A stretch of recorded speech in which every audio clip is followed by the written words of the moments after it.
आना और कभी वापस मत आना, क्योंकि तू अगर गांव में रहा तो हमारे गांव में कहीं बाढ़ न आ जाए। मुन्ना ने उसकी बात अनसुनी कर दी और जंगल की ओर चल पड़ा।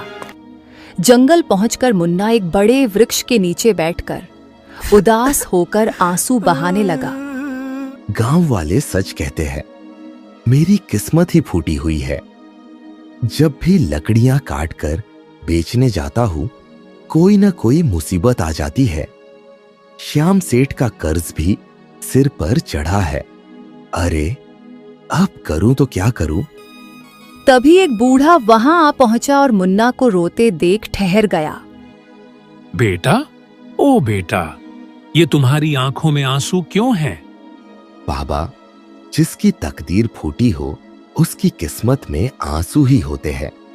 मैं लकड़हारा हूं, लेकिन बस नाम का। जब भी लकड़ियां बेचने जाता हूं, कोई न कोई बाधा आ जाती है। सेठ का कर्ज बढ़ता जा रहा है और गांव में सब मेरा मजाक उड़ाते हैं। बस बस, अपनी तकदीर पर मत रो बेटा। शायद तुम्हारी तकदीर में बड़ा आदमी बनना लिखा हो। मुन्ना चौंक गया और गुस्से में खड़ा हो गया। अरे जाइए बाबा जी, पहले से ही परेशान हूं और आप और मजाक बना रहे हैं।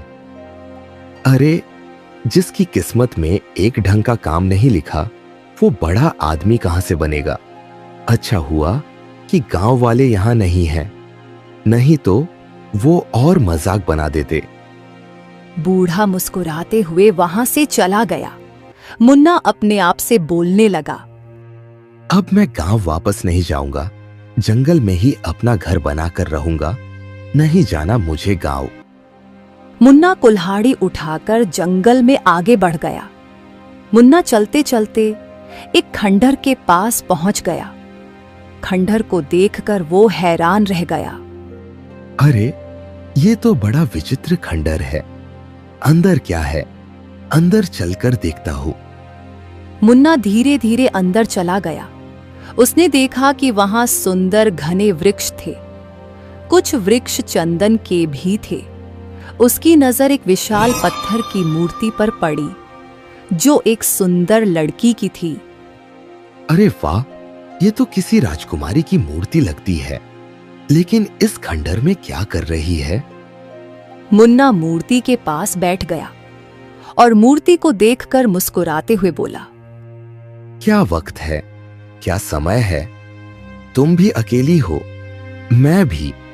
तुम पत्थर की हो, मैं पत्थर का नहीं। लेकिन जब लोग मेरा मजाक उड़ाते हैं, तब मैं पत्थर जैसा हो जाता हूं। मेरा दिल बहुत दुखता है। क्या करूं? जवाब देने का कोई फायदा भी तो नहीं है ना? मुन्ना काफी देर तक मूर्ति से बातें करता रहा।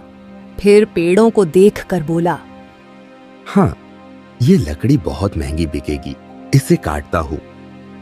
इतना बोल के वो कुल्हाड़ी उठाकर लकड़ियां काटने लगा और गठरी बनाकर गांव की ओर लौट गया और बाजार में लकड़ी बेचने लगा।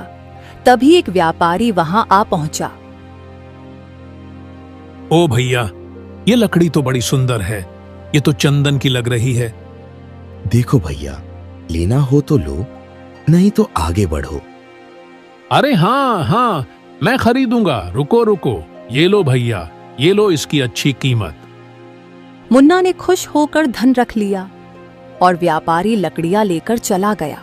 तभी वहां एक व्यक्ति आ पहुंचा। अरे मुन्ना, ये तो चमत्कार हो गया।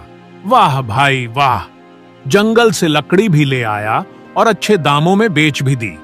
अब लगता है कि तेरी किस्मत बदल रही है।